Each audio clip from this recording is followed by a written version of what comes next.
Hello and welcome to টিনটিনস classes. আজকে আমরা ইকোনমিক্সের একটা ইম্পর্টেন্ট চ্যাপ্টার, যেটা আমাদের এই সপ্তাহের পরীক্ষাতে আছে, সেই ইকোনমিক রিফর্মস, সেইটা নিয়ে আমরা আলোচনা করব। আমরা সবাই জানি যে ইকোনমিক রিফর্মস আমাদের দেশে 1991 সালে শুরু হয়েছিল এবং তার এফেক্ট আমরা আজ পর্যন্ত ফিল করছি এবং সেই রিফর্মস হয়তো হয়েই চলেছে। এবার সেই রিফর্মসের প্রয়োজনীয়তা কেন হয়েছিল, সেই রিফর্মসে কি কি অ্যাকচুয়ালি ডিসাইড হয়েছিল এবং কারা সেই রিফর্মসটাকে রেসপন্সিবিলিটি নিয়ে এগিয়ে নিয়ে গিয়েছিলেন, সেইগুলো আমরা এক এক করে দেখব। এখন প্রশ্ন হচ্ছে যে রিফর্মস কাকে বলে। রিফর্মস মানে যে এক্সিস্টিং ইকোনমিক পলিসিস আছে, এক্সিস্টিং স্ট্র্যাটেজিস আছে, সেইটাকে চেঞ্জ করা। এখন ইকোনমিক্সে তো কোনো পার্টিকুলার মানে বল পার্ক টাইপের থিওরি নেই যেটা সব সময়ের জন্য ঠিক। প্রত্যেক দেশ তারা এক্সপেরিমেন্ট করেছে বিভিন্ন থিওরি নিয়ে এবং সেই থিওরিগুলো কখনো কখনো খুব ভালোভাবে কাজ করেছে, আবার with the passage of time সেই থিওরিগুলোই আবার ফেল করে গেছে। তো আমরা যদি বলি যে ইকোনমিক রিফর্মস কি, সেইটা আমাদের জানতে গেলে আমাদের যেটা বলতে হবে সেটা হচ্ছে যে policy shift in an economy from one to another alternative development strategy. মানে বিভিন্ন রকম ডেভেলপমেন্ট স্ট্র্যাটেজি আছে, তুমি কোনটা নিয়ে দেশ চালাবে সেইটা ডিপেন্ড করে তৎকালীন সোশিও ইকোনমিক বা সোশিও পলিটিক্যাল সিচুয়েশনের উপরে। তো সেই হিসেবে ইকোনমিস্টরা বিভিন্ন সময়ে বিভিন্ন রকম থিওরি ডেভেলপ করেছেন, সেইগুলো আমাদের দেশে বা ওয়ার্ল্ড ওয়াইড বিভিন্ন দেশে নেওয়া হয়েছে। বিভিন্ন সময়ে বিভিন্ন পলিসি ওয়ার্ল্ড ওয়াইড ফলো করা হয়েছে এবং সেই সূত্রে আমাদের ইকোনমিক রিফর্মস কিন্তু বিভিন্ন সময়, আমরা যদি ইকোনমিক হিস্ট্রি দেখি, বিভিন্ন সময় সেটা কিন্তু হয়েছে। তো ইনিশিয়ালি যখন প্রথম ইকোনমিক্স ব্যাপারটা চালু হয়, তোমরা জানো যে ইনিশিয়ালি সমস্ত দেশেই ক্যাপিটালিস্ট ইকোনমি ছিল, যেখানে ধনতন্ত্র বা সামন্ততন্ত্র, মানে যাদের হাতে টাকা পয়সা আছে তারাই এন্টায়ার ইকোনমিক অ্যাক্টিভিটিসে পার্টিসিপেট করতো এবং ইকোনমিটাকে তারা কন্ট্রোল করতো। ইউএস, ইউরোপ এবং কলোনাইজড কান্ট্রিজ যেগুলো, সেখানেও কিন্তু ঠিক এইভাবেই ইকোনমিটা পরিচালিত হতো। এরপর এলো বলশেভিক বিপ্লব, সেখান থেকে সোভিয়েত ইউনিয়ন, স্টালিন তারা শুরু করলেন প্ল্যান্ড ইকোনমি, যেটা আমরা আগেও জেনেছি। তো সেইখানে প্ল্যান্ড ইকোনমি এবং পরবর্তীকালে সেটা চলে গেল ইস্ট ইউরোপিয়ান কান্ট্রিজে, মানে মেনলি ফ্রান্সে, যেটাখানে মনেট প্ল্যান আমরা বলেছি, এবং ফাইনালি এই প্ল্যান্ড ইকোনমির পূর্ণতা পেল আমাদের চায়নাতে 1949 সাল নাগাদ।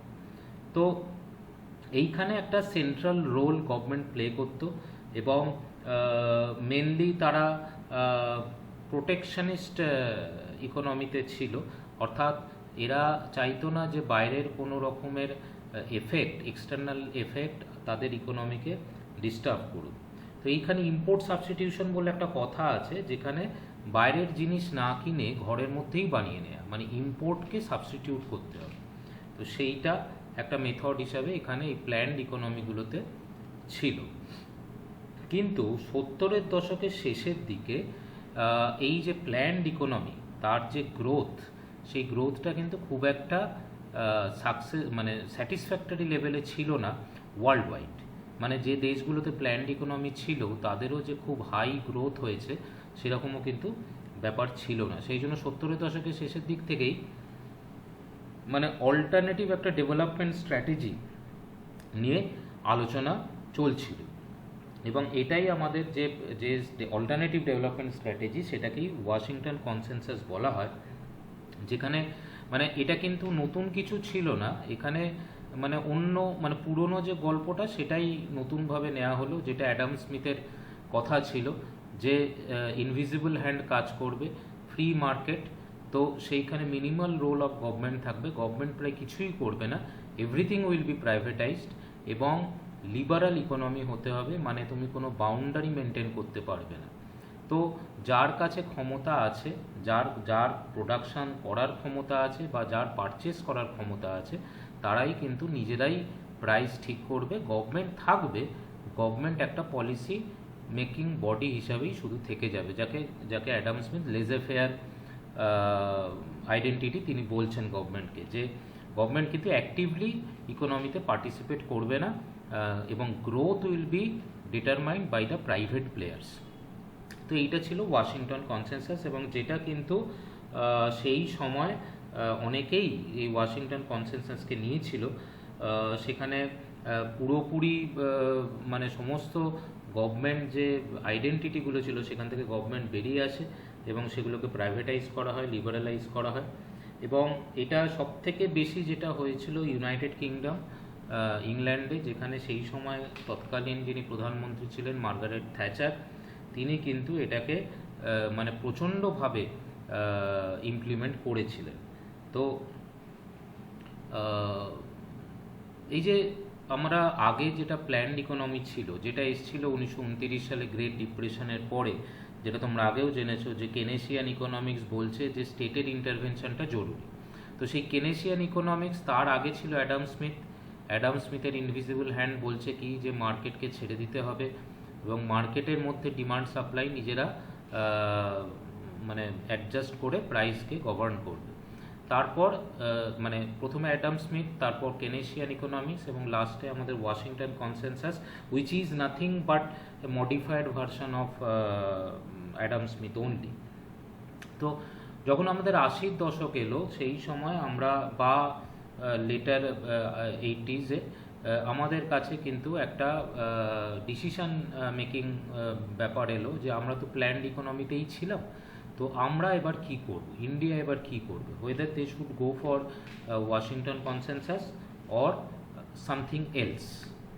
তো সেই সময় গভর্নমেন্টে কংগ্রেস সরকার ছিল এবং ইন্দিরা গান্ধী এবং তার পরবর্তীকালে রাজীব গান্ধী তারা প্রধানমন্ত্রী হন, এবং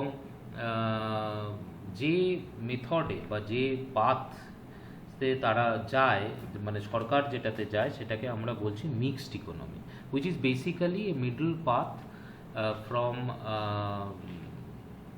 মানে একদম সেন্ট্রালি প্ল্যান্ড ইকোনমিও নয়, আবার পুরোপুরি ওয়াশিংটন কনসেনসাস যেটাকে অ্যাডভোকেট করছে সেটাও নয়। এগুলো কিন্তু এই মিক্সড ইকোনমি, যেখানে মানে কিছুটা কন্ট্রোল থাকবে গভর্নমেন্টের। গভর্নমেন্ট কিন্তু নাইদার গভর্নমেন্ট সব কাজ করবে, নর গভর্নমেন্ট সব কিছু কন্ট্রোল করবে। গভর্নমেন্ট কিছু কিছু জিনিস কন্ট্রোল করবে, হ্যাঁ, মানে মার্কেটের পলিসি মেকিং বডি হিসাবে থাকবে, কিন্তু গ্রোথ সেইটা কিন্তু পুরোপুরি প্রাইভেট সেক্টরের ওপর ছেড়ে দিতে হবে। তো এইগুলো কিন্তু, এটা কিন্তু ইন্ডিয়ার কাছে নতুন ছিল না, কারণ ভেরিয়াস ইস্ট এশিয়ান কান্ট্রিজ যেরকম সিঙ্গাপুর, এরা কিন্তু এই মডেলটাকে মানে সাকসেসফুলি ইমপ্লিমেন্ট করেছিল, যে কয়েকটা সেক্টর, যেরকম ডিফেন্স, অয়েল, তারপরে তোমার কমিউনিকেশন, এই সমস্ত সেক্টরগুলোতে থাকবে গভর্নমেন্ট, এবং বাকি যেগুলো দরকার নেই সেগুলোতে তোমার ফ্রি মার্কেট ইকোনমিক্সের উপর ছেড়ে দেওয়া হবে, সেখানে গভর্নমেন্ট প্রাইস নিয়েও কোনো ডিসকাশন করবে না। এর আগে কিন্তু 80-র দশক বা তারও আগে আমাদের দেশে কিন্তু লাইসেন্স রাজ ছিল, যেটা সেন্ট্রালি প্ল্যান্ড ইকোনমি। একটা প্রাইভেট এন্টিটি সে যদি একটা ফ্যাক্টরি এস্টাবলিশ করতে চায়, তাহলে প্রথমত তাকে লাইসেন্স নিতে হতো বেসড অন সার্টেন ক্রাইটেরিয়া। তারপর সে কতটা মাল কিনবে এবং কতটা মাল সে প্রডিউস করবে এবং বিক্রি করবে, কি প্রাইসে বিক্রি করবে, সেই সমস্ত কিছু কিন্তু মানে it was decided by central government. তো সেই হিসেবে এই যে মিক্সড ইকোনমির কথা বলা হচ্ছে, সেখানে কিন্তু স্টেটের ইন্টারভেনশনটা অনেকটাই মানে কমিয়ে দেওয়া হলো। এবং তারপরে তো ওয়ার্ল্ড ট্রেড অর্গানাইজেশনে ইন্ডিয়া একটা মানে ফাউন্ডিং মেম্বার ছিল। তো সেই হিসেবে ওয়ার্ল্ড ট্রেড অর্গানাইজেশনে যা যা মানে মানে ইন্ডিয়ার যে অব্লিগেশন, সেই অব্লিগেশনটাকেও ফুলফিল করার একটা দরকার পড়েছিল।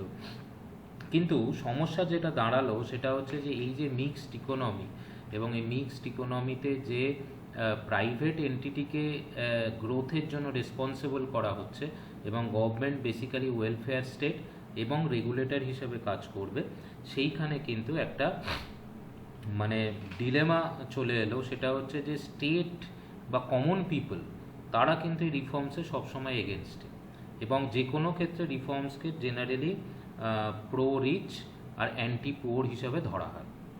মানে সরকার যদি আজকে কোনো একটা প্রাইভেটাইজেশনে যায়, কোনো একটা কোম্পানি প্রাইভেটাইজেশনে যায়, তার মানে এটাই ধরে নেওয়া হয় যে এটাতে যারা বড় লোক তাদের সুবিধে হবে এবং গরিব লোক যারা তাদের অসুবিধে হবে।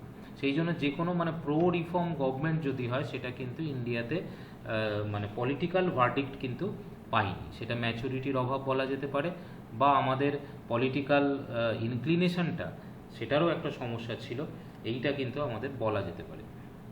তো আলটিমেটলি কিন্তু এন্ড অফ দ্য ডেতে কিন্তু তোমার এই রিফর্মটাতে আসতেই হবে, বিকজ সেন্ট্রালি প্ল্যান্ড ইকোনমি কোনো দেশে মানে সাস্টেন করতে পারে না, সেটা কিন্তু অলমোস্ট একটা ধ্রুব সত্য হয়ে গেছিলো 70 দশকের পর থেকে ওয়ার্ল্ড ওয়াইড। যদিও আমরা basically reforms with human face or inclusive reforms with human face এই মোটো নিয়ে আমরা চলছিলাম। আমাদের রিফর্ম প্রসেস কখনোই ড্রাস্টিক হয়নি, খুব স্লো, এবং মাঝে মাঝেই আমরা সেটাকে অ্যানালিসিস করেছি।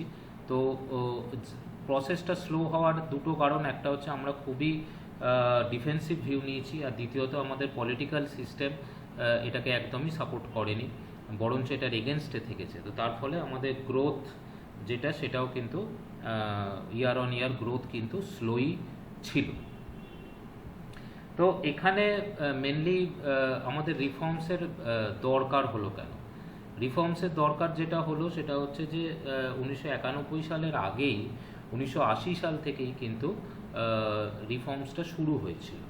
তবে মানে নেহেরুর সময় যে মানে কন্ট্রোল বা সেন্ট্রালি প্ল্যান্ড ইকোনমি, সেখান থেকে আমরা অনেকটাই সরে এসেছিলাম 80-র দশকে, যেখানে কিন্তু সেন্ট্রাল গভর্নমেন্টের যে কন্ট্রোল, যে লাইসেন্স, এগুলো কিন্তু রেগুলেশনগুলো ক্রমশ মানে কমানো হচ্ছিল, এবং ওয়াশিংটন কনসেনসাসের এফেক্টই বলো আর যাই বলো না কেন, আলটিমেটলি কিন্তু মানে আমরা কিন্তু লিবারাল কিছু কিছু ক্ষেত্রে হচ্ছিলাম। বিশেষত তুমি যদি সপ্তম পঞ্চবার্ষিকী পরিকল্পনাতে দেখো, সেইখানে কিন্তু মার্কেট রেগুলেশন অনেকটাই হালকা করে দেওয়া হয় বিভিন্ন জায়গায়। যেরকম ধরো ইম্পোর্ট করার আগে যে রেস্ট্রিকশন ছিল সেটাকে তুলে দেওয়া হয়, তারপর অনেক ক্ষেত্রে লাইসেন্স রাজ বাতিল করা হয়। তো এবং এক্সটার্নাল বরোয়িং অ্যালাউ করা হয়, যে কোনো কোম্পানি এক্সটার্নাল বরোয়িং করতে পারে, কারণ এক্সটার্নাল বরোয়িং হচ্ছে লেস কস্ট। ওয়ার্ল্ড ওয়াইড তুমি যখন ফান্ডের অ্যাক্সেস পাচ্ছ, তখন তুমি এমন জায়গা থেকে টাকাটা নেবে যার ইন্টারেস্ট রেট কম, এবং ওয়ার্ল্ড ওয়াইড কিন্তু অনেক জায়গাতেই ইন্টারেস্ট রেট ইন্ডিয়ার থেকে কম। তো সেখানে তুমি যদি টাকাটা নাও এবং তোমার যদি প্রোডাকশন আউটপুট বাড়ে, তাহলে এটা তোমার এক্সপোর্ট বাড়াবে। এটাই ছিল প্ল্যান, 7th প্ল্যানে। কিন্তু ইস্যুসও ছিল অনেকগুলো। মানে 1991 সাল বা 1990 সালে রাজীব গান্ধী গভর্নমেন্টের পরে, রাজীব গান্ধী বা তারপরে বিশ্বনাথ প্রতাপ সিংয়ের গভর্নমেন্টের পরে, ওই সময় আমরা কিন্তু বারবার মানে ইকোনমিস্টরা গভর্নমেন্টকে বলে আসছিল regarding fiscal deficit. Now what is fiscal deficit? আমি যদি খুব শর্টে বলতে চাই, গভর্নমেন্টের যে টাকাটা রোজগার হয়, গভর্নমেন্ট টাকা রোজগার করে ট্যাক্স থেকে, আর গভর্নমেন্ট বিভিন্ন কাজে সেটাকে স্পেন্ড করে। তো এই যে রোজগার আর খরচার যে গ্যাপটা, সেটা যদি খরচা বেশি হয়ে যায়, তখন সেটাকে বলা হচ্ছে ফিসকাল ডেফিসিট। তাহলে এই ফিসকাল ডেফিসিটটা তুমি মেটাবে কী করে? ফিসকাল ডেফিসিট মেটাতে গেলে তোমাকে বাইরে থেকে ধার করতে হবে। যদি না তোমার দেশের লোক তোমাকে সাপোর্ট করে বা রিজার্ভ ব্যাঙ্ক তোমাকে সাপোর্ট করে, তো তোমাকে বাইরে থেকে ধার করতে হবে। তাহলে ফিসকাল ডেফিসিট মেটাবার জন্য তোমাকে কিন্তু বাইরে থেকে ধার করতে হবে। এবার এই ধারটা তোমাকে ইনিশিয়ালি লোকে দেবে, কিন্তু আলটিমেটলি যখন লোকে বুঝতে পারবে যে তোমার ধার শোধ করার ক্ষমতা নেই, তখন কিন্তু country as a whole bankrupt হয়ে যাবে, ডেট ট্র্যাপে পড়ে যাবে, এবং অন্য দেশ তোমার ইকোনমিক সিস্টেমকে দখল করে নেবে। এবং এটাই কিন্তু নিউ কলোনাইজেশন যেটাকে বলা হয়ে থাকে। এখনকার দিনের লোকেরা যুদ্ধ করে দেশ জয় করে না, পুরোপুরি ফাইন্যান্স বা তার যে টাকা পয়সা, সেইটা যদি একটা কান্ট্রি যদি আরেকটা কান্ট্রির ওপর ফুললি ডিপেন্ডেন্ট হয়ে যায়, তাহলে ডেফিনেটলি সেই কান্ট্রি যা বলবে সেটাই কিন্তু আলটিমেটলি শুনতে হবে। তো 1991 সালে ও তার আগে আর কি, মানে 80-র দশকের শেষের দিকে আমাদের সপ্তম পঞ্চবার্ষিকী পরিকল্পনার কাজ চলছিল।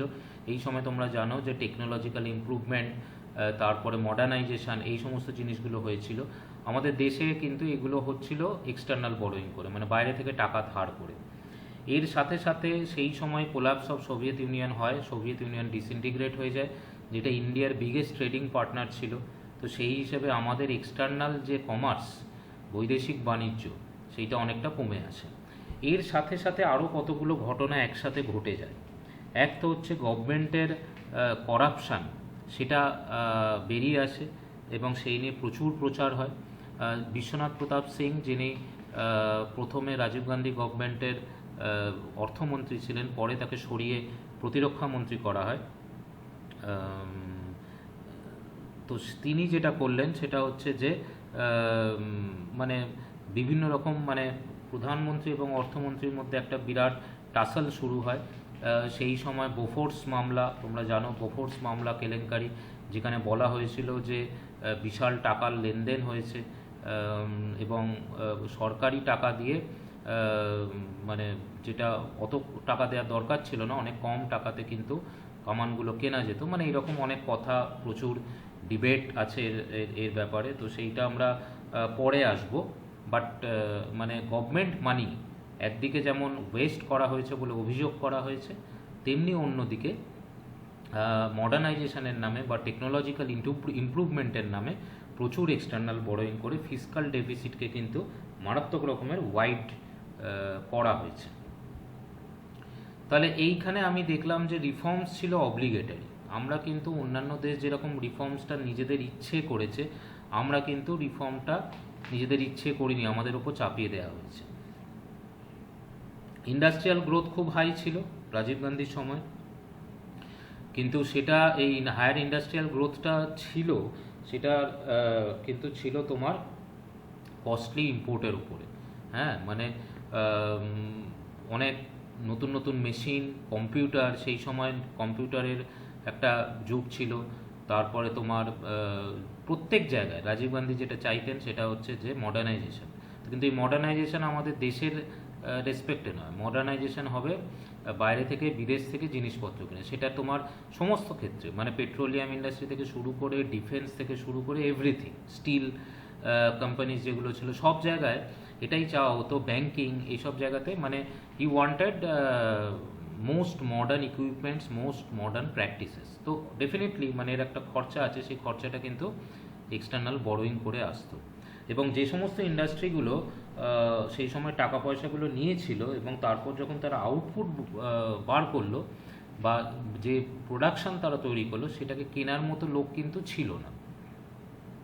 তো ইন্ডাস্ট্রিও আর সেই টাকাটা কিন্তু যাদের যাদের কাছ থেকে টাকা নিয়েছিল তারা তাদের আর ফেরত দিতে পারলো না। তো তার ফলে একটা বিরাট ব্যালেন্স অফ পেমেন্ট ক্রাইসিস হয়ে যায়, কারণ আমাদের ফিসকাল ডেফিসিট মানে রাজীব গান্ধীর সময় থেকেই বেড়েছিল। ইকোনমিস্টরা সেটাকে নিয়ে ওয়ার্ন করেছিলেন। বিশ্বনাথ প্রতাপ সিং গভর্নমেন্ট যখন আসে তারপরে, তখনও তাকে ওয়ার্ন করা হয়, কিন্তু আলটিমেটলি বিশ্বনাথ প্রতাপ সিংয়ের পরে চন্দ্রশেখর আসেন। চন্দ্রশেখরও কিন্তু এই যে ফিসকাল ডেফিসিট ক্রমশ ওয়াইডেন হচ্ছে এবং এর জন্য আমাদের কিছু ব্যবস্থা নেওয়া উচিত, সেইটাতে কিন্তু কোনো প্রধানমন্ত্রী বা তৎকালীন পলিটিক্যাল যারা লিডারশিপ ছিলেন তারা কিন্তু খুব একটা পাত্তা দেননি। ঠিক এই সময় আর একটা ঘটনা ঘটে যার দুটো এফেক্ট আছে। একটা হচ্ছে আমেরিকা আক্রমণ করে ইরাক, যেটাকে গালফ ওয়ার বলা হয়, এবং সাদ্দাম হোসেনের ইরাক কুয়েত দখল করে এবং তারপরে আমেরিকা যুদ্ধে লিপ্ত হয়। এতকাল ধরে আমেরিকা, ইন্ডিয়া কিন্তু ইরাককে সাপোর্ট করতো এবং যে কোনো ওপেক কান্ট্রিকে সাপোর্ট করতো। তার কারণ হচ্ছে যে ইন্ডিয়া নিজে কিন্তু অয়েলে সেলফ সাফিসিয়েন্ট ছিল না। তো সেই হিসেবে মানে ওপেক কান্ট্রি যেগুলো আছে সেগুলোকে যদি যে কোনো রকমের যেসব সামিটগুলো আছে, ইন্টারন্যাশনাল অর্গানাইজেশনগুলো আছে, তাদের যদি সাপোর্ট না করা হয় তাহলে ডেফিনেটলি তেলের সাপ্লাইটা থাকবে না।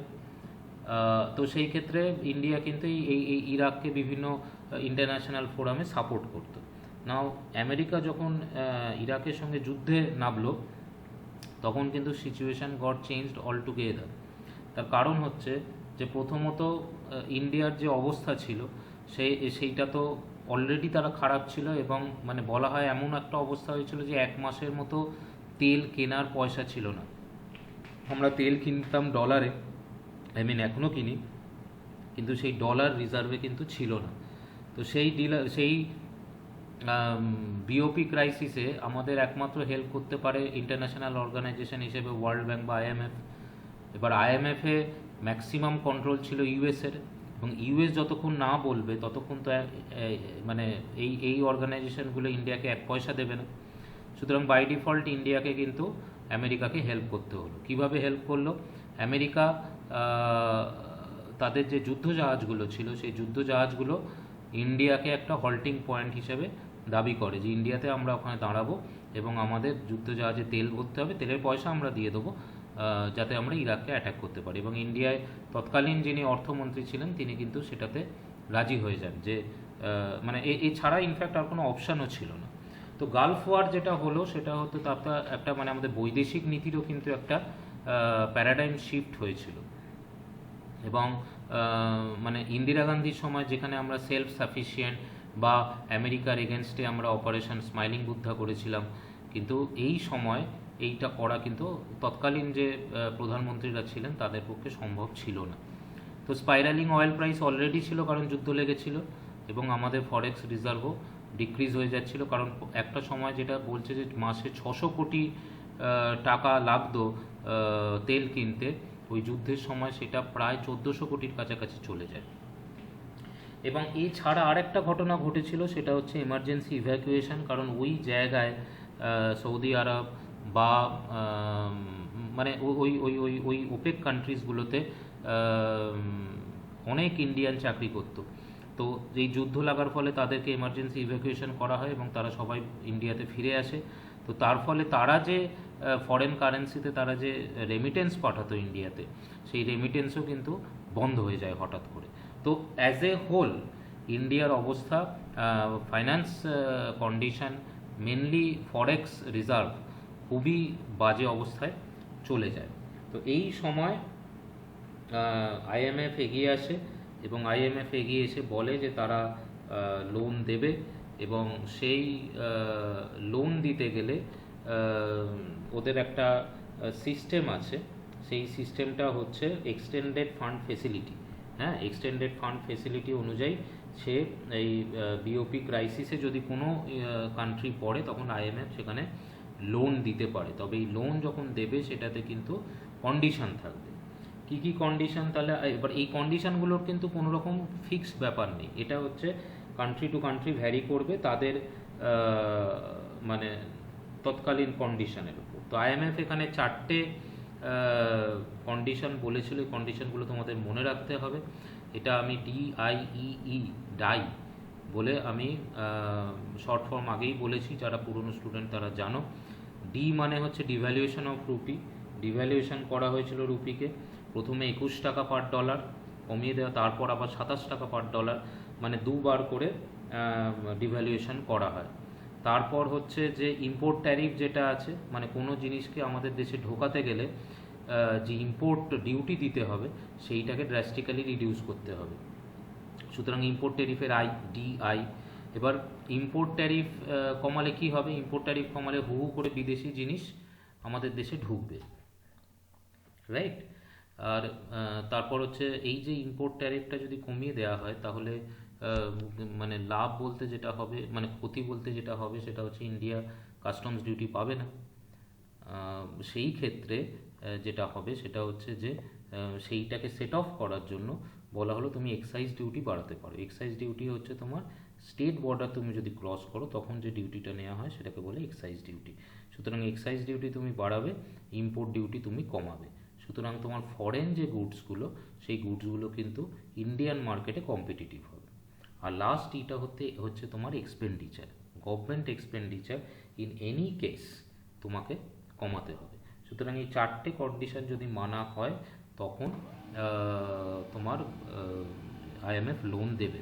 ইন্ডিয়ার কাছে আর কোনো অপশান ছিল না, তো সেই হিসেবে তারা 4টে কন্ডিশনই তারা মেনে নেয় এবং ডেফিনেটলি একটা সার্টেন টাইম, যে লোনের যে টাইমটা দেওয়া হয়েছিল সেই টাইমের মধ্যেই ইন্ডিয়া লোনটাকে ডিফল্ট না করেই লোনটা ফেরত দিতে পারে এবং স্ট্রাকচারাল রিফর্ম শুরু হয়, ইকোনমিক রিফর্ম শুরু হয়, যেটা কিন্তু মানে লোন শোধ করার পরেও কিন্তু দরকারও ছিল এবং সেটা চলেও ছিল। নাও এই যে রিফর্ম মেজার্স, এইটাকে আমরা মেনলি দুটো ভাগে ভাগ করতে পারি। একটা হচ্ছে ম্যাক্রো ইকোনমিক মেজার্স আর একটা হচ্ছে স্ট্রাকচারাল মেজার্স। ম্যাক্রো ইকোনমিক মেজার্সে যেটা হচ্ছে যে আমরা ডিমান্ডটাকে বাড়াতে পারি। হ্যাঁ, মানে এইটা গভর্নমেন্ট করেছিল, মানে ইনক্রিজ পারচেজিং পাওয়ার যাতে লোকের বাড়ে। কিভাবে বাড়বে? যাতে লোকের হাতে টাকা দেওয়া হয়। কিভাবে দেওয়া হবে? এমপ্লয়মেন্ট বাড়াতে হবে। এমপ্লয়মেন্ট বাড়ালে তাহলে কি হবে? এমপ্লয়মেন্ট বাড়ালে প্রাইস, মানে লোকের হাতে টাকা আসবে, এমপ্লয়মেন্ট অপরচুনিটিস বাড়ানো হবে, তার ফলে লোকের হাতে টাকা আসবে এবং টাকা আসার ফলে লোকের পারচেজিং পাওয়ার বাড়বে এবং তার ফলে লোকের ডিমান্ড বাড়বে।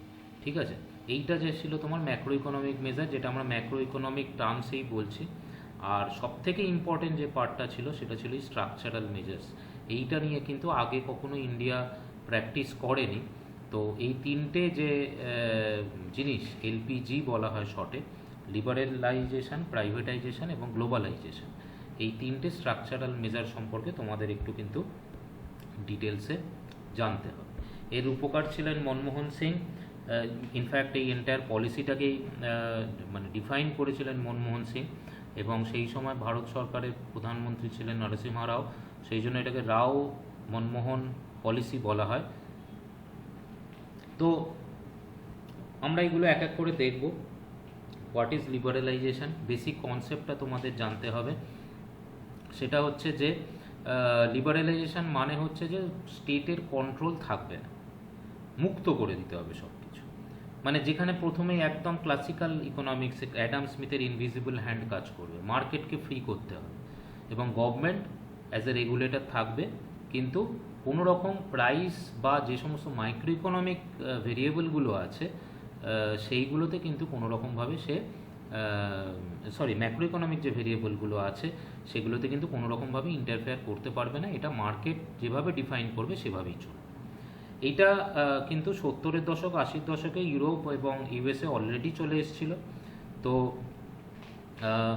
মানে একদিকে যেমন আমি আগেই বলেছি যে সেন্ট্রালি প্ল্যান্ড ইকোনমি বা স্টেট ইকোনমি, এবং আরেক দিকে আছে তোমার মার্কেট ইকোনমি। তার মানে এই যে লিবারেলাইজেশন, এখানে কিন্তু স্টেটের ভূমিকাটাকে আস্তে আস্তে কমিয়ে দিতে হবে এবং মার্কেট ইকোনমিটার দিকে আমরা আস্তে আস্তে যাব।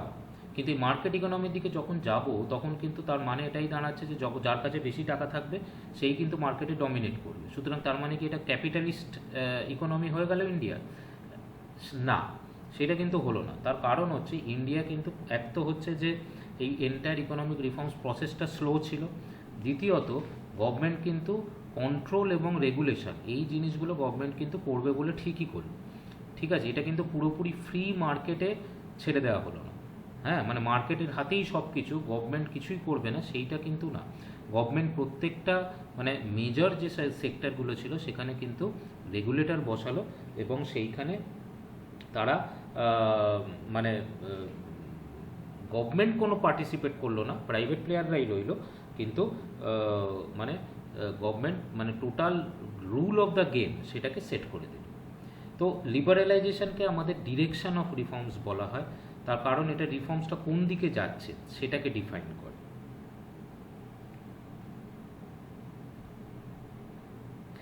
এরপরে যে নেক্সট ব্যাপারটা সেটা হচ্ছে প্রাইভেটাইজেশন। প্রাইভেটাইজেশন হচ্ছে যে সমস্ত সরকারি এন্টিটিগুলো ছিল, গভর্নমেন্ট এন্টিটিগুলো ছিল, সেটা হচ্ছে যে পুরোপুরি সেখান থেকে গভর্নমেন্ট বেরিয়ে আসবে এবং প্রাইভেট সেক্টর বা প্রাইভেট মালিকানা সেটাকে দিয়ে দেওয়া হবে। হ্যাঁ, এবং ট্রান্সফারটা 100% হতে পারবে। প্রাইভেটাইজেশন এবং ডিসইনভেস্টমেন্ট এই দুটোর মধ্যে কিন্তু পার্থক্য আছে এবং একটা জিনিস মাথায় রাখতে হবে, as a member of WTO এবং পরবর্তীকালে IMF, ওই ওয়ার্ল্ড ব্যাংক যে ঋণ দিয়েছে তার কিন্তু ম্যান্ডেটারি কন্ডিশন হিসেবে প্রাইভেটাইজেশন এবং free market reforms it is an obligatory task for Indian government.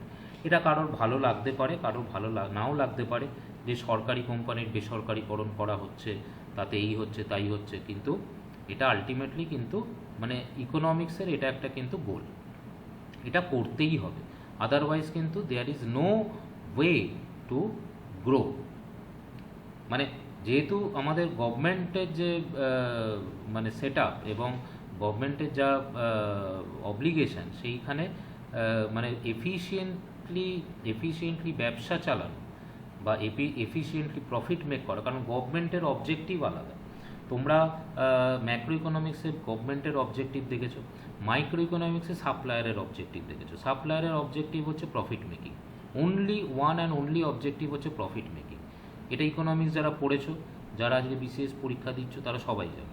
সুতরাং এই নিয়ে কোনো বক্তব্য থাকার কথা নয় যে আজকে কেন টাটারা কাজ করছে না বা আম্বানিরা কেন আজকে খরচা করছে না, সেটা কিন্তু মানে কোনোভাবেই দাঁড়ায় না। তার কারণ হচ্ছে যে দে আর simply suppliers, they are simply suppliers, they have come to make profit, they don't have any other objective, whereas in case of government কিন্তু প্রফিট মেকিং মোটিভ নেই। গভর্নমেন্টের কাজ হচ্ছে ওয়েলফেয়ার স্টেট, এবং গভর্নমেন্ট পাবলিক গুডস তৈরি করে, এবং public goods এবং প্রাইভেট গুডস এই দুটোর মধ্যেও ক্লিয়ার কাট ডিস্টিংশন আছে। তো প্রাইভেটাইজেশন মানে এর আগে আমরা যেটা দেখলাম যে লিবারালাইজেশন, এইটা কিন্তু হচ্ছে তোমার ডিরেকশন, এটা তোমার ইকোনমিটা কোনখান থেকে কোন দিকে যাবে সেইটাকে ডিফাইন করে। আর প্রাইভেটাইজেশন হচ্ছে ওয়ে, প্রাইভেটাইজেশন হচ্ছে পাথ টু রিফর্ম। তাহলে প্রাইভেটাইজেশন কি? প্রাইভেটাইজেশন হচ্ছে change in ownership resulting in change in management, মানে গভর্নমেন্টের হাতে কিন্তু আর ম্যানেজমেন্টটা থাকবে না। যেরকম ধরো এখন যেটা নিয়ে ডিসকাশন হচ্ছে প্রচণ্ড, সেটা হচ্ছে সিএসসি হচ্ছে প্রাইভেটাইজেশন। আর ডিসইনভেস্টমেন্ট কি হচ্ছে? ডিসইনভেস্টমেন্টের ক্ষেত্রে তোমার একটা certain amount of percentage government ছেড়ে দেয়। কোনো একটা মানে অনেক সময় বলে যে 5% ডিসইনভেস্টমেন্ট, 10% ডিসইনভেস্টমেন্ট, এরকম, ঠিক আছে? তার মানে যদি 50%-এর নিচে থাকে ডিসইনভেস্টমেন্ট, তাহলে কিন্তু তোমার ম্যানেজমেন্ট গভর্নমেন্টের হাতেই রইল। আর যদি ডিসইনভেস্টমেন্ট 50%-এ বেড়ে যায়, তখন কিন্তু ম্যানেজমেন্ট আর গভর্নমেন্টের কাছে রইল, ঠিক আছে? তাহলে এই হলো প্রাইভেটাইজেশন আর ডিসইনভেস্টমেন্টের পার্থক্য। তাহলে আমি কিছু প্রাইভেটাইজেশনের অবজেক্টিভ এখানে বলছি, যে প্রাইভেটাইজেশন কেন করা হবে। তোমার যে কোনো এন্টারপ্রাইজেসের দেখা গেছে এফিসিয়েন্সি এবং কম্পিটিটিভনেস বাড়াবার জন্য তোমার প্রাইভেটাইজেশনটা দরকার। তার কারণ আদারওয়াইজ তুমি আইদার তুমি মনোপলিতে থাকবে, মানে গভর্নমেন্ট সেট আপে মনোপলিতে থাকবে, কিন্তু যে কোনো গভর্নমেন্ট কোম্পানি কম্পিটিটিভ মার্কেটে কিন্তু সাস্টেন করতে পারে না। তার একটাই কারণ হচ্ছে যে গভর্নমেন্টের সেট আপটাই আলাদা। গভর্নমেন্ট কোনো মানে ড্রাস্টিক ডিসিশন নিতে পারে না, গভর্নমেন্ট প্রফিট মোটিভকে সোললি বিচার করে কোনো সিদ্ধান্ত নিতে পারে না কোনো গভর্নমেন্ট কোম্পানির ক্ষেত্রে। তো এইগুলো হচ্ছে প্রাইভেটাইজেশনের অবজেক্টিভ। কারণ যখন তুমি একটা কোম্পানিকে প্রাইভেটাইজ করবে, তখন তার ম্যানেজমেন্ট ডিসাইড করবে, এবং এর পরবর্তীকালে আমরা যখন গ্লোবালাইজেশন বলবো, যেখানে ফান্ডের চাহিদা, সে কিন্তু মানে বিভিন্ন জায়গা থেকে বিদেশ থেকে ফান্ড নিয়ে আসতে পারে এবং বিদেশে এক্সপোর্ট করতে পারে, সেইখানে কিন্তু গভর্নমেন্টের কোনো রকম সে থাকবে না। এবং optimum use of resources includes human resources. আমি একটা সিম্পল এক্সাম্পল বলছি, তুমি একটা সরকারি ব্যাংকে যাও এবং একটা প্রাইভেট ব্যাংকে যাও, তো সেইখানে হিউম্যান রিসোর্সের কীরকম ডিফারেন্স, মানে তাদের অ্যাটিটিউড, তাদের বিহেভিয়ার, তো এবং সার্ভিস ডেলিভারি অফকোর্স, তো সেইখানে কীরকম ব্যাপার সেইটা তোমরা দেখতে পাবে। তো এগুলো হচ্ছে তোর advantage of privatisation. This is what I told. চাকরি দিতে গেলে প্রাইভেট কোম্পানিতে কোনো রকম নেতার সুপারিশ দরকার হয় না, তো অথচ আমাদের সরকারি ক্ষেত্রে কিন্তু সেটা অনেক সময় একটা বাধার কারণ হয়ে দাঁড়ায়। তো এইগুলো কিন্তু তোমার প্রাইভেটাইজেশনে থাকবে না। আর ডিসঅ্যাডভান্টেজটা হচ্ছে ইট ইজ মানে সিম্পল অ্যান্ড অবভিয়াস, যে সোশ্যাল ওয়েলফেয়ারের উপর ডিপেন্ড করে না। তার কারণই হচ্ছে মাইক্রো ইকোনমিক্সে তোমরা পড়েছো যে তখন সোল মোটিভটা হয়ে যায় প্রফিট, এবং এখানে যারা মানে যাদের হাতে পয়সা আছে তারাই সারভাইভ করতে পারে। সুতরাং class struggle, increase in inequality, এবং একটা লোককে দিয়ে দুটো লোকের কাজ করানো, তো সেইগুলোতে আনএমপ্লয়মেন্ট বাড়ে, এবং উইকার সেকশন যারা ফাইন্যান্সিয়ালি উইক তারা কিন্তু এক্সপ্লয়েট করা যেতে পারে। এবার প্রাইভেটাইজেশনের যে ডিসইনভেস্টমেন্ট আমাদের দেশে হয়েছিল, সেটা মেনলি এই 1980 থেকে 92 পিরিয়ডে আমরা মানে একদমই মানে ব্যাংক্রাপসির লাস্ট স্টেজে আমরা পৌঁছে গেছিলাম। এবং 1991 সালে 236টা সরকারি কোম্পানি ছিল, যার মধ্যে 123টা প্রফিট মেকিং ছিল। এবং মানে 123টাই যে হিউজ প্রফিট করছিল এরম ব্যাপার না, যেটা বলা হচ্ছে যে 20টা মাত্র পিএসইউ যে টোটাল 80% প্রফিটকে আর কি করছিল, মানে কন্ট্রিবিউট করছিল। তার মানে ব্যালেন্স 80% কোম্পানিজ তারা মাত্র 20% প্রফিটকে করছে। মানে প্রত্যেকটা কোম্পানি একদম টেল টু টেল মানে ছিল, যে কোনো সময় তাদের লস হয়ে যেতে পারত। এবং টোটাল পাবলিক সেক্টরে ইনভেস্টমেন্টের রিটার্ন ছিল 2%। মানে এন্টায়ার পাবলিক সেক্টর সব টোটালটাকে আমরা যদি দেখি, তাহলে সেখানে কেউ যদি ইনভেস্টমেন্ট করে 100 টাকা, তাহলে 1990-91 সালে 102 টাকা পাবে। তো সেই কারণে কি করা হলো যে নিউ ইকোনমিক পলিসি অনুযায়ী জুলাই 1991-তে ডিসইনভেস্টমেন্ট প্রসেস চালু করা হয়। এই ব্যাপারে দুটো কমিটি আছে, কৃষ্ণমূর্তি কমিটি এবং রঙ্গরাজন কমিটি। এটা নিয়ে আমরা বলবো একটু পরে। এবং এরা কিন্তু এই ডিসইনভেস্টমেন্টকেই সাজেস্ট করে, এবং যেগুলো আর কি পাবলিক সেক্টর আন্ডারটেকিং স্টিল আছে তাদের এই জিনিসগুলোকে সাজেস্ট করে।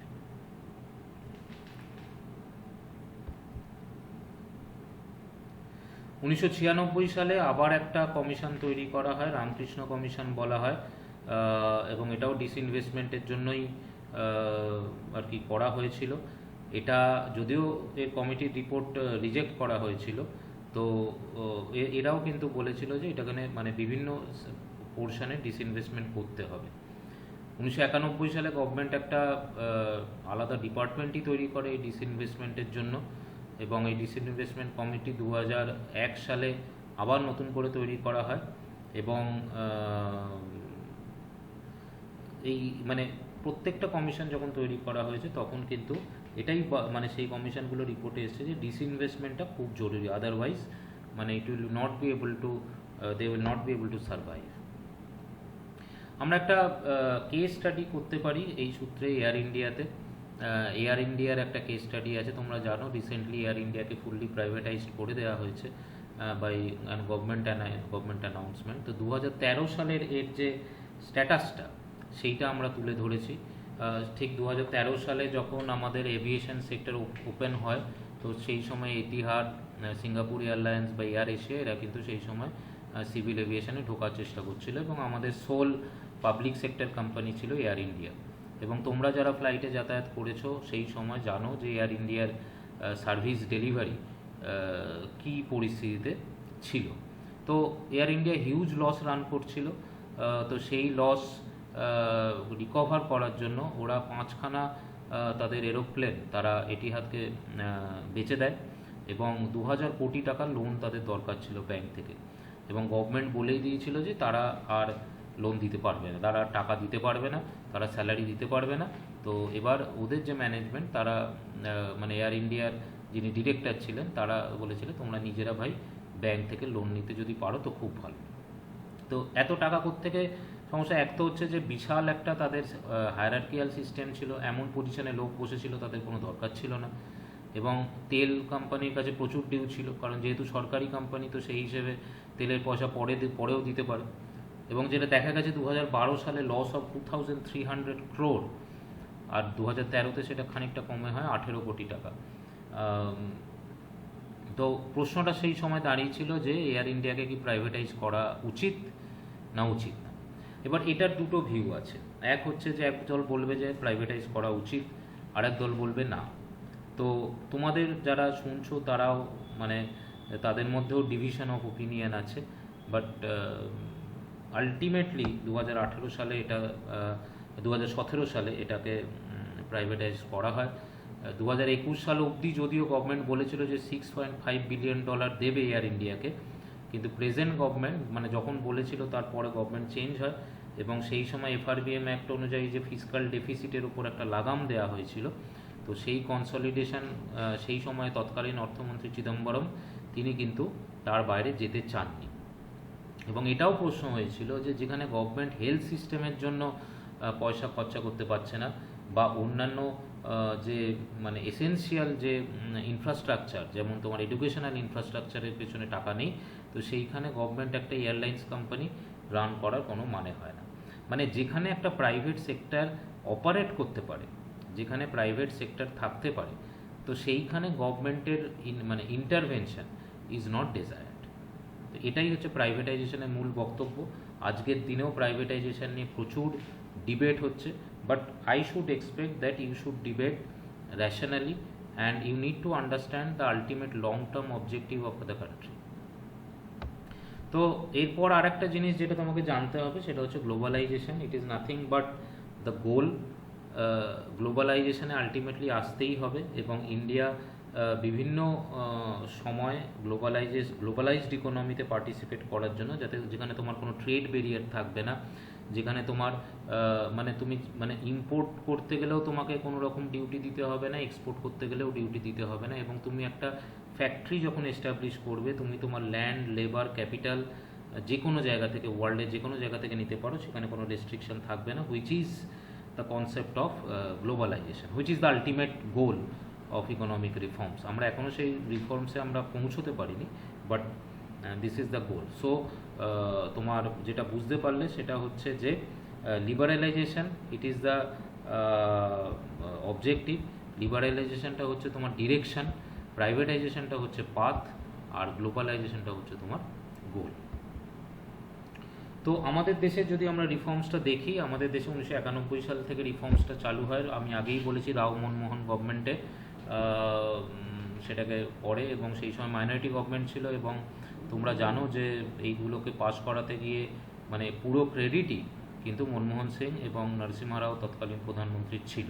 এবং আজকের দিনে আমরা এই যে এত শপিং মল, এত প্রাইস কম্পিটিশন এগুলো আমরা দেখছি, এগুলোর জন্য কিন্তু মেন ক্রেডিট তৎকালীন প্রধানমন্ত্রীকেই দেওয়া উচিত বলে আমি মনে করি।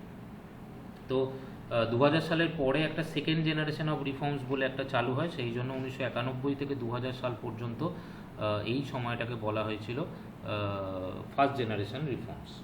ঠিক আছে, তো এই ফার্স্ট জেনারেশন যে রিফর্মস আছে সেইখানে প্রাইভেট সেক্টরকে প্রমোট করা হয়েছিল।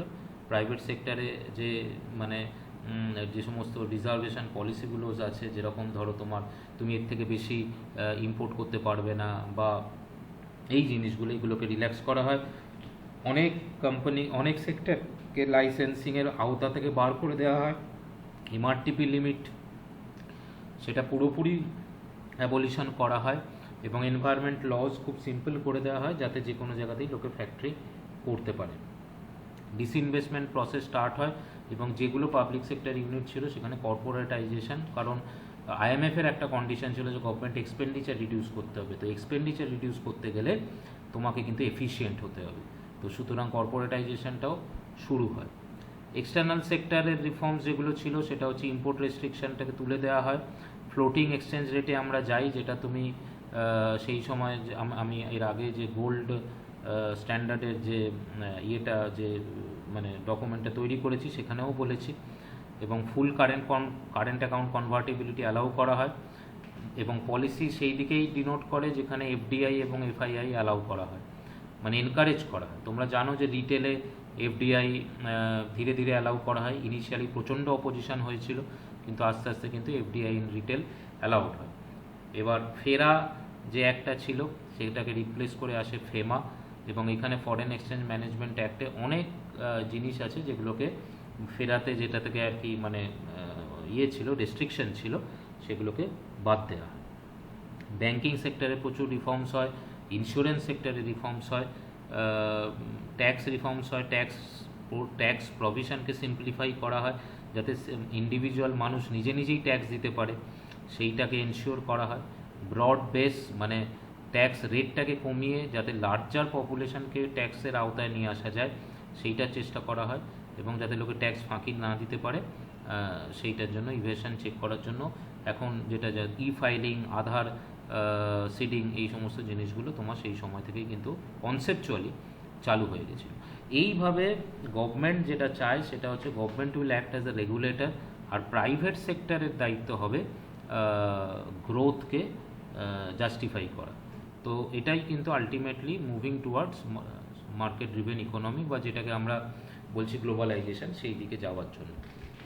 সেকেন্ড জেনারেশন যে রিফর্মসগুলো ছিল সেটা 2000 থেকে 2005 সাল পর্যন্ত কাইন্ড অফ ছিল। এইখানে কতগুলো জিনিস করা হয়, সেটা হচ্ছে যে অ্যাডমিনিস্ট্রেট প্রাইস মেকানিজম। কিছু কিছু জায়গা ছিল যেখানে স্টিল গভর্নমেন্ট বলে দিত যে কত টাকায় সেটা প্রডিউস হবে, কত টাকায় সেটা বিক্রি হবে। তো এই অ্যাডমিনিস্ট্রেটিভ প্রাইস মেকানিজমটাকে উইথড্র করে নেওয়া হয় কিছু কিছু ক্ষেত্র ছাড়া, যেরকম কেরোসিন আর এলপিজি কে রেখে দেওয়া হয়। ইনকাম ট্যাক্স যারা পে করবে তারা সুগার পাবে না সাবসিডিতে। আর অ্যাডমিনিস্ট্রেট প্রাইস মেকানিজমে এগ্রিকালচারের ক্ষেত্রে কেবলমাত্র ইউরিয়ার প্রাইস গভর্নমেন্ট ঠিক করবে। পেট্রোলিয়াম খুলে দেওয়া হয় প্রাইভেট সেক্টরের জন্য। তোমরা জানো রিলায়েন্স সেখানে ভেঞ্চার করে, নর্থ ইস্টেও কোম্পানিজ তারা ভেঞ্চার করে। কিন্তু এই যে রিফর্মসগুলো, এই রিফর্মসগুলো কিন্তু মানে এটাকে আরেকটা ফ্যাক্টর মার্কেট রিফর্মস বলা হয়। ফ্যাক্টর মার্কেট রিফর্মস মানে মার্কেটে যে ফ্যাক্টরগুলো আছে, মানে প্রাইস একটা ফ্যাক্টর, তো সেইটাকে যাতে মানে লিবারাল করে দেওয়া হয়। হ্যাঁ, তো সেই ফ্যাক্টর মার্কেট রিফর্মস কিন্তু এখনও চলছে। হ্যাঁ, তার কারণ যতক্ষণ না পর্যন্ত তুমি ফুললি সাবসিডিকে উইথড্র করে নিতে পারবে, হ্যাঁ, ফুললি সাবসিডি উইথড্র না করলে কিন্তু তোমার এই অ্যাডমিনিস্ট্রেট প্রাইস মেকানিজম তোমার থেকেই যাবে। এবং ফুললি সাবসিডি উইথড্র করাটা সোশিও পলিটিক্যাল কারণেই কিন্তু সম্ভব হচ্ছে না।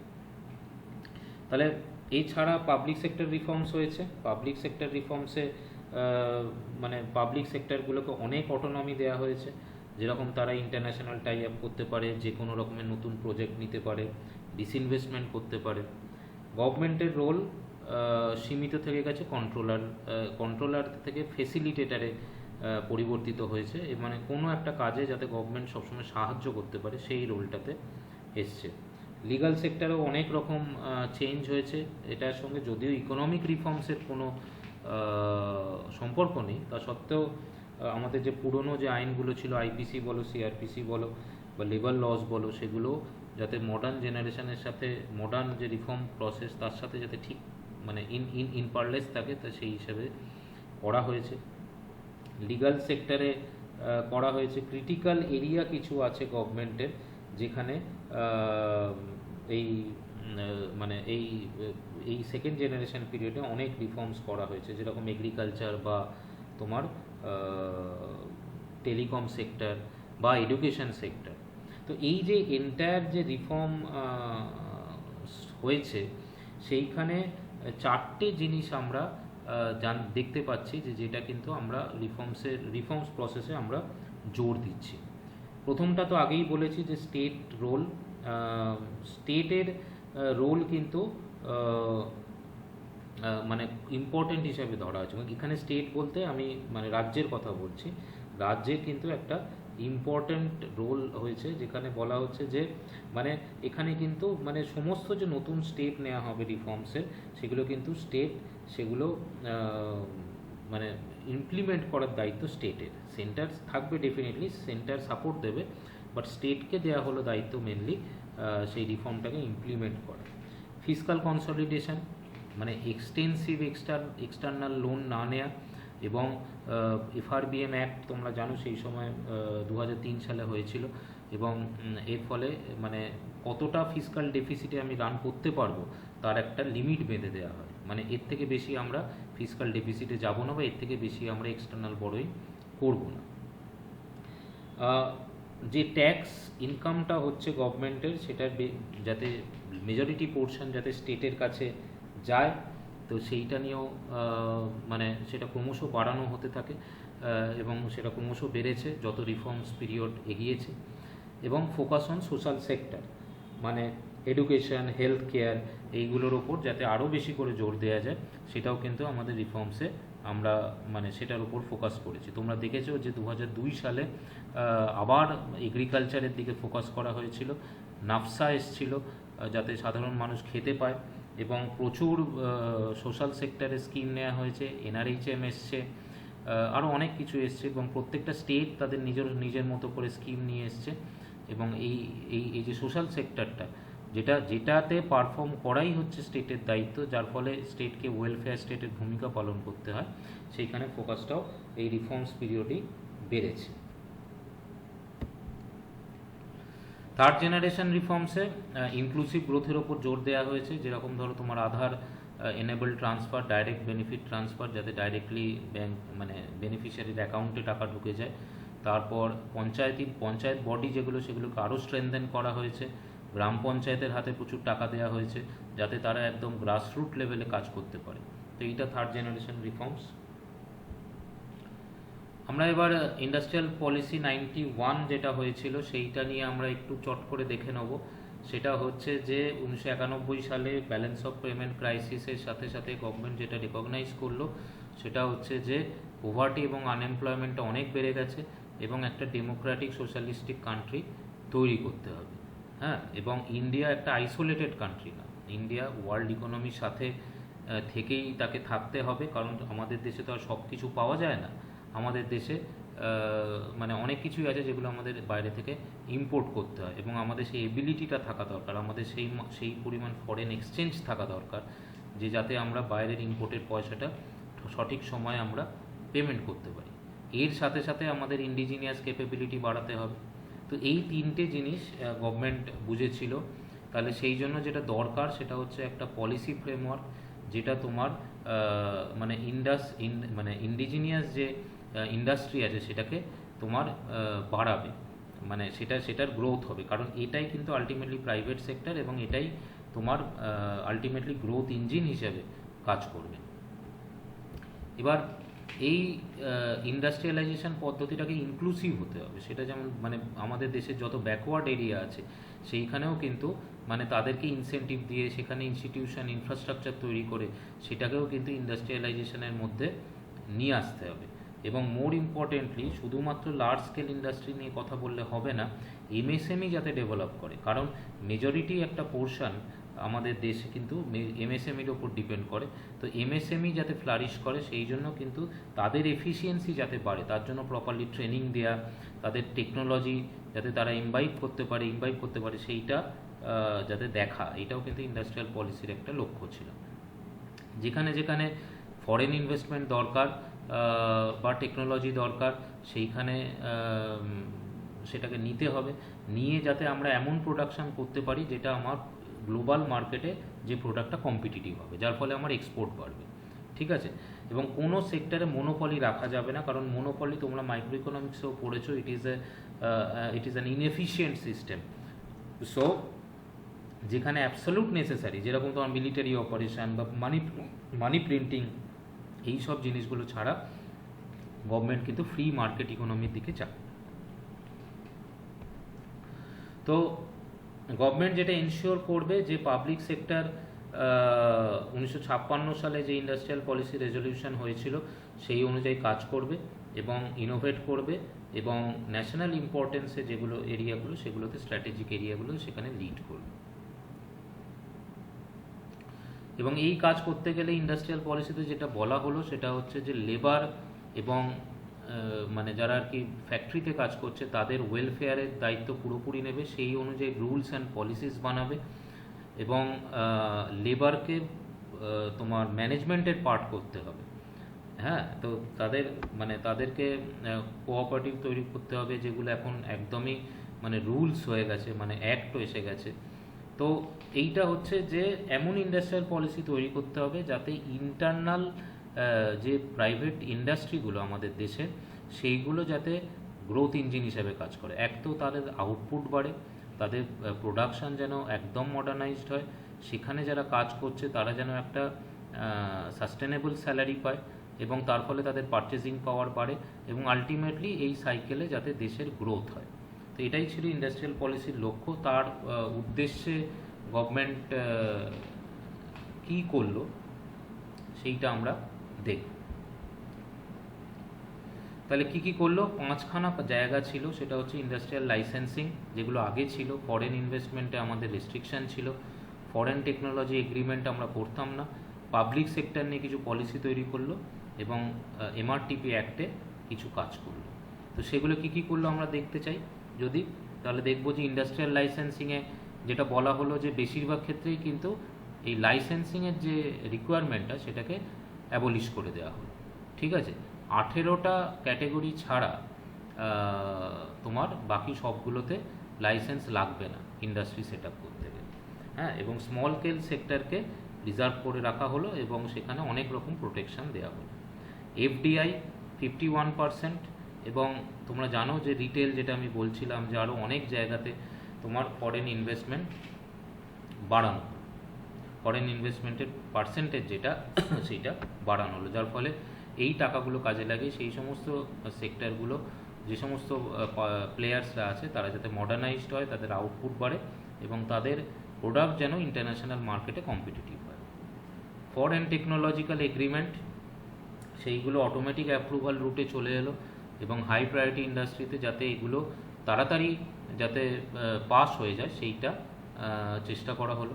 পাবলিক সেক্টরগুলোকে যাতে আরও বেশি এফিশিয়েন্ট করা যায়, কর্পোরেটাইজড করা যায়, এবং যে সমস্ত সিক ইউনিটগুলো আছে সেগুলোকে বিআইএফআর বলে একটা সংস্থার কাছে পাঠিয়ে যাতে তাদের এক্সপার্টিস কাজে লাগিয়ে সেগুলোকে আবার মেইন স্ট্রিমে ফেরানো যায়, সেইটাকে মানে পাবলিক সেক্টর পলিসি সেটা দেখা হলো আর কি। এমআরটিপি অ্যাক্টে যে লিমিটগুলো ছিল বা যে সমস্ত ইনভেস্টমেন্ট ডিসিশনগুলো এমআরটিপি বোর্ডে গিয়ে এমআরটিপি কোম্পানিজ যারা ছিল তাদের যে কোনো ইনভেস্টমেন্ট ডিসিশনকে আগে অ্যাপ্রুভ করাতে হতো, তো সেই ইনভেস্টমেন্ট ডিসিশনকে অ্যাপ্রুভ করার কোনো আর মানে অপশানকে রাখা হলো না। অ্যাজ এ হোল অনেকটাই লিবারেলাইজেশন করার কথা হয়েছিল 1991 সালে, যেটা পূর্ণতা পেয়েছিল যত সময় গড়িয়েছিল, এবং এইটা কিন্তু সেই সময়কার নিড অফ দ্য আওয়ার ছিল। তো এই মুহূর্তে যে কারেন্ট সিনারিও সেটা তোমরা জানো, সেটা দেখো যে 100% এফডিআই অনেক জায়গাতে আছে। স্মল স্কেল ইন্ডাস্ট্রি সেক্টর, সেখানে 821 থেকে 506 করে দেওয়া হয়েছে রিজার্ভ সেক্টর, যেখানে আর কি মানে গভর্নমেন্ট কন্ট্রোল থাকবে, এবং অনেক জায়গায় অনেক চেঞ্জ এসছে।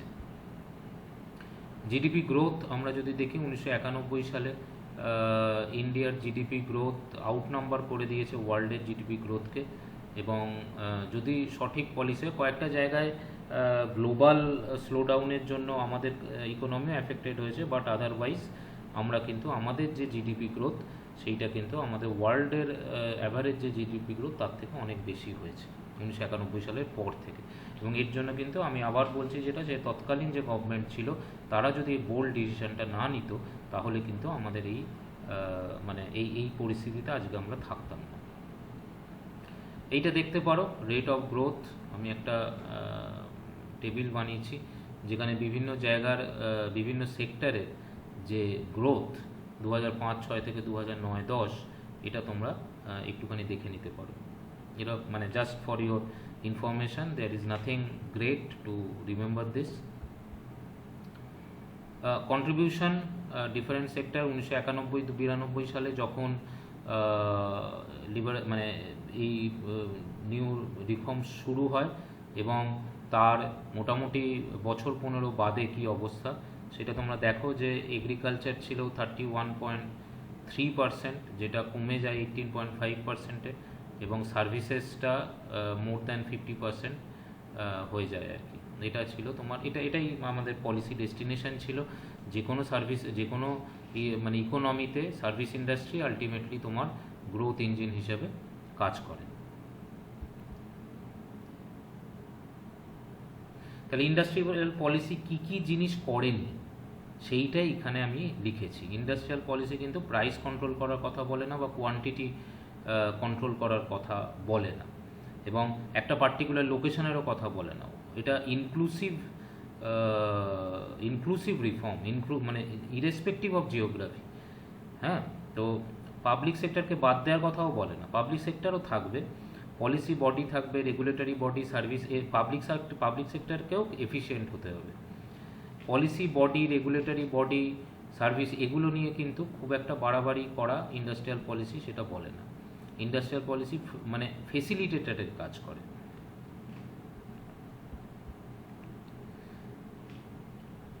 তাহলে ইন্ডাস্ট্রিয়াল পলিসিতে এই সেক্টরগুলোতে কি কি হয়েছে সেগুলো আমি একটা টেবিল দিয়েছি, সেই টেবিলটা তোমরা একটু দেখে নিতে পারো চট করে।